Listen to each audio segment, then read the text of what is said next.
بنتے بہاولنگر سے ABC news کی بیورو چیف افتخار حسین پڑھیار کی رپورٹ کے مطابق وزیر اعلیٰ پنجاب مریم نواز کے ویژن اور ڈپٹی کمشنر بہاولنگر ذوالفقار احمد بھون کی ہدایت پر municipal committee Donga Bonga CO Chaudhry Noman نے آج سے ڈونگا بونگا میں ستھرا پنجاب پروگرام کا آغاز کر دیا۔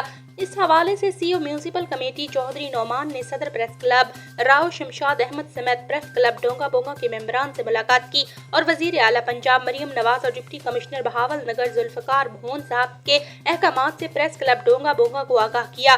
CO نے نئی آبادی ڈونگا بونگا سے ستھرا پنجاب پروگرام کا آغاز کر دیا۔ فوری طور پر نئی آبادی میں کوڑے کے ڈھیر اٹھانے کا عمل جاری ہے۔ CO میونسپل کمیٹی کا کہنا ہے کہ بہت جلد پورے شہر سے کوڑے کے ڈھیروں کو اٹھا کر شہر سے باہر پھینک دیا جائے گا۔ مزید شہر کی عوام کو مخاطب کرتے ہوئے کہا کہ آپ بھی کوڑے کے ڈھیروں کی ہمیں نشاندہی کروائیں، ہم وہاں سے فوری طور پر ایکشن لیتے ہوئے کوڑے کے ڈھیروں کو اٹھا کر باہر پھینک دیں گے۔